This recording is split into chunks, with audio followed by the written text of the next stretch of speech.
Hello, my name is Mike Revels. I'm enrolled in GCU and I'm in the course class right now, CYB 630, Enterprise Cyber Law and Compliance Strategies. We'll be discussing the Fair Information Practice Principles, FIPPS, and how that works. Okay, here we go.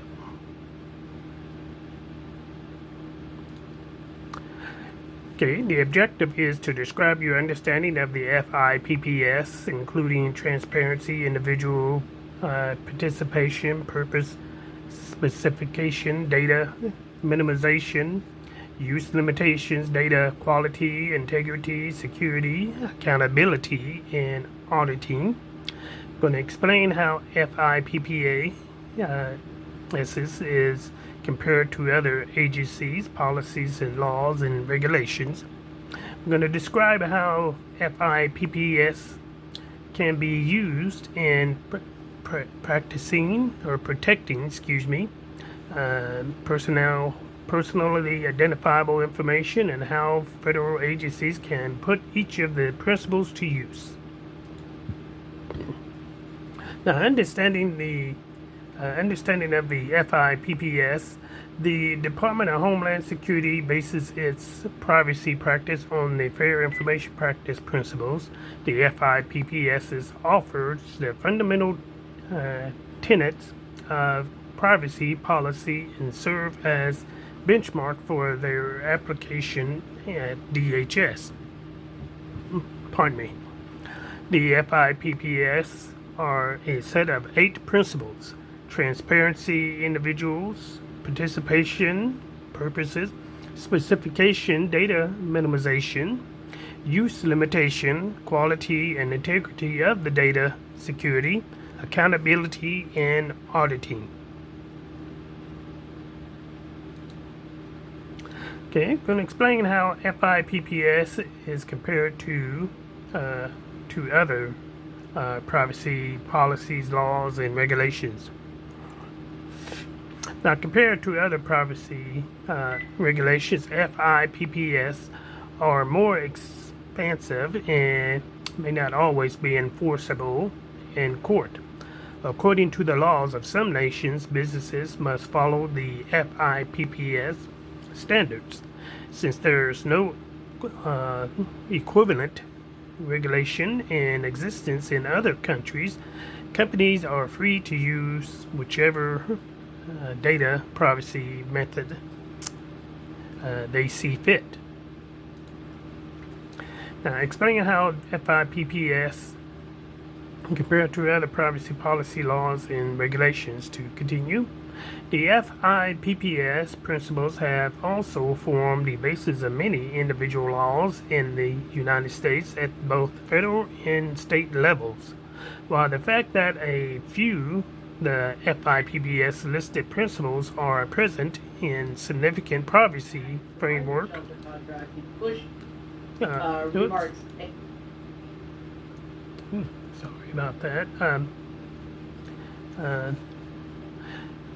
Anyway, while the fact that a few of the FIPPS listed principles are present in significant privacy framework, including the General Data Protection Regulation, GDPR, and the California Consumer Privacy Act, the CCPA. And they're all comparable. All right, describing how FIPPS can be useful in protecting personal identification information. People should be informed about how their personal information, PPI, is used and shared by government agencies before providing it. The principal purpose specification states that before collecting information, an agency must specify why it is being gathered and how it will be utilized. The integrity of the data should be preserved by preventing unauthorized access and other hostile actions. How a federal agency can put each of the principles to use. Transparency ensures that no data is collected secretly and informs consumers of the data collection so they can make an educated choice. Allow individuals to select how their information is utilized.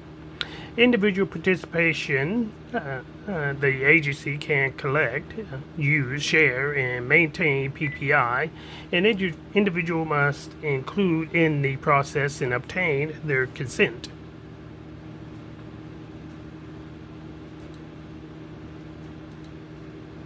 How a federal agency can put each of the principles to use. So purpose,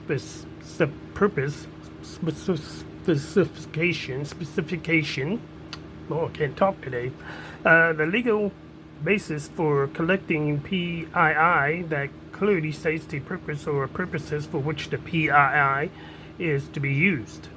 Data minimization, only retaining PII for as long as is required to achieve the defined aims, and only retaining PII that is directly relevant and necessary to do so. How a federal agency can put each of the principles to use. Use and limitation. The PII may only be used for the reasons listed in the notice. The exchange of PII outside of the agency must be for a reason that is consistent with the reason for which the PII was acquired. Data integrity and quality. PII is ensured to be comprehensive, accurate, timely, and relevant. How a federal agency can put each of the principles to use. Security. PII must be protected through appropriate security measures, protection against risks such as loss and unauthorized access or use, destruction, unintentional or inappropriate modification or disclosure.